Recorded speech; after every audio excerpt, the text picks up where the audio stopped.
एक बार फिर एक बड़े युद्ध के मुहाने पर खड़ी है।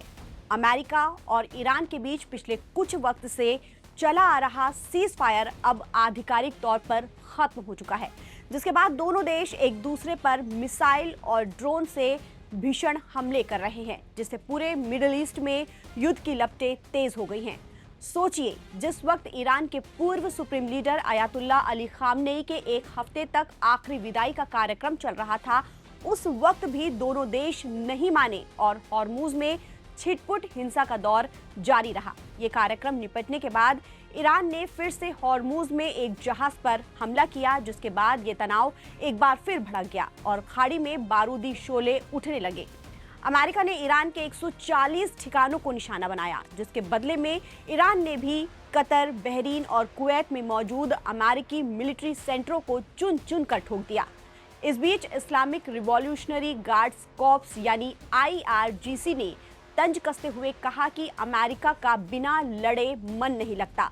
IRGC ने अमेरिकी सरकार पर हमला बोलते हुए कहा, जालिम और वॉर लवर अमेरिकी सरकार ने अपनी स्थापना के बाद से शायद ही कभी जंग और सैन्य क्रूरता के बिना समय बिताया है। उसने इस्लाम के योद्धाओं से मिली हालिया हार से कोई सबक नहीं लिया और अपनी आक्रामकता जारी रखी। ईरान ने दावा किया कि इस आक्रामकता के जवाब में IRGC के एरोस्पेस योद्धाओं ने अपने जवाबी हमले के दूसरे फेज को अंजाम दिया है। इस कार्रवाई के तहत बहरीन में मौजूद शेख ईसा अमेरिकी बेस को निशाना बनाया गया है। ईरान के मुताबिक इस हमले में अमेरिकी सेना के हेलीकॉप्टर, मरम्मत और रखरखाव केंद्रों, P-8 इलेक्ट्रॉनिक वॉरफेयर विमान, हैंगर और अमेरिकी सेना के drone command and control centre को पूरी तरह से तबाह कर दिया गया। इससे पहले ईरान ने अपने तटीय ठिकानों पर हुए अमेरिकी हमलों के जवाब में पहले चरण की कार्रवाई की थी।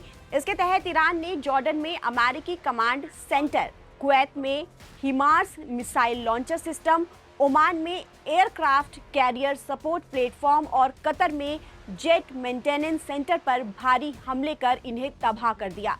इन हमलों की सच्चाई सैटेलाइट इमेजरी ने सामने ला दी है। ये तस्वीरें कम रेजोल्यूशन वाली हैं, लेकिन दोनों देशों में हुए नुकसान को बयां कर रही है। सैटेलाइट तस्वीरें दिखाती हैं कि अमेरिकी बेस पर संरचनाएं क्षतिग्रस्त हुई, हैंगर टूटे और उपकरण नष्ट हो गए। हालांकि अमेरिका ने इन नुकसानों को कम करके बताया है, लेकिन ओपन सोर्स इंटेलिजेंस और मीडिया एनालिसिस से ज्यादा व्यापक क्षति सामने आई है। ईरान की मिसाइलें सटीक साबित हुई हैं, जिससे क्षेत्र में अमेरिकी ठिकानों की सुरक्षा पर सवाल उठ गए हैं। इस पूरे विवाद की जड़ हॉर्मुज जलडमरू मध्य है, जहां से दुनिया का 1/3 तेल गुजरता है। अमेरिका का कहना है कि वो इस समुद्री मार्ग को खुला रखने के लिए किसी भी हद तक जाएगा, जबकि ईरान इसे अपनी संप्रभुता और दबाव की राजनीति के तहत इस्तेमाल कर रहा है। पिछले कुछ दिन से जारी इन हमलों ने पूरी दुनिया की टेंशन बढ़ा दी है। रूस और चीन इस स्थिति पर नजर बनाए हुए हैं, जबकि खाड़ी देशों में अफरा तफरी का माहौल दिख रहा है। ताज़ा अपडेट के लिए आप बने रहिए नवभारत टाइम्स और मैं हूं आपकी दोस्त गजाला परवीन।